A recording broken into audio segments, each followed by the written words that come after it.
The Galactic Concorde's fleet hovered in high orbit over Orcs 9, Earth's last remaining frontier colony. A once bustling settlement now reduced to craters and ash. The alien coalition had expected surrender after their opening salvo. They'd issued the standard protocol, compliance, or annihilation. But humans were never good at compliance. High Commander Zelrock of the Zarn Dominion stood tall on the bridge of the flagship Velthra, his 4 crimson eyes fixed on the burning world below. "Report," he hissed. "Minimal resistance remains," replied his lieutenant. "Survivors have scattered. Earth's forces are broken." Zelrock narrowed his eyes. "Are they?" What the Galactic Concorde never learned, even after decades of observation, was that humans didn't break when crushed. They became something else. Something worse. Beneath the ruins of Orcs 9, in subterranean bunkers, humanity's true response began. Captain Rhea Miles wiped the blood from her lip and stared at the flickering holomap. "They think it's over," she said, voice ragged but fierce. "Time to show them what happens when Deathworlders stop pretending to be nice." Around her stood the last of Orcs 9's defenders, not soldiers, not anymore.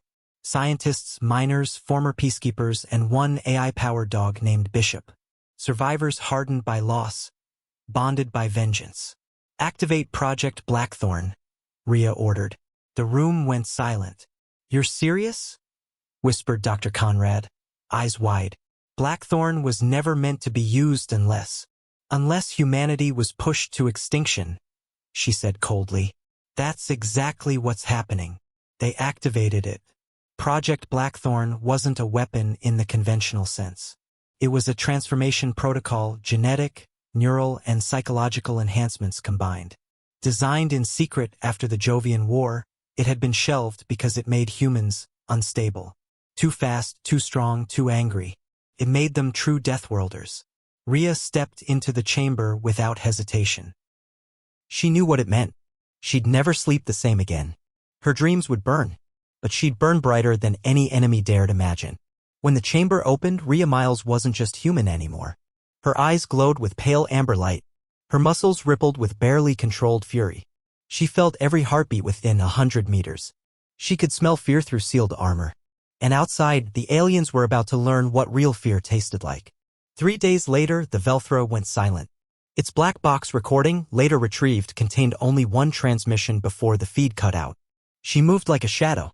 We emptied every plasma cell into her. She laughed. Then we screamed.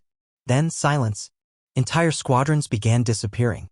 Scouting ships found their own cruisers hollowed out, entire crews missing or shredded, ripped apart not by bombs but bare hands. Human survivors, now enhanced, struck from underground. They knew the terrain. They didn't fight fair. They didn't believe in. "We must withdraw. They are no longer predictable." Zelrock slammed a clawed fist on the table. "We are the Dominion. We do not retreat." But even as he spoke, new reports poured in. 10 dreadnoughts destroyed in coordinated assaults. Elite commandos massacred in less than 7 minutes. One survivor left alive on each ship to tell the tale. "We played nice.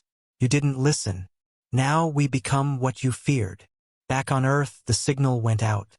Rhea stood atop the ruins of Orcs 9's comms tower, arm raised to the satellites above. Her voice was carried across the stars. "To all galactic powers who watched and waited, you've seen humanity at its most diplomatic. You've seen us build, negotiate, hope. That phase is over. You taught us that peace is weakness. Fine. We remember what it means to be monsters. We are Deathworlders. Now you'll remember why you were right to be afraid." Entire galactic borders began shifting overnight. Colonies that once mocked human fragility now fortified their defenses. Some tried to apologize. Too late. Rhea and her kin weren't interested in politics anymore. They were spreading, taking back every inch of space carved from human flesh. No mercy. No restraint. The Galactic Concorde realized the fatal flaw in their logic. They had assumed humanity was soft because of empathy. They hadn't understood that empathy was a choice.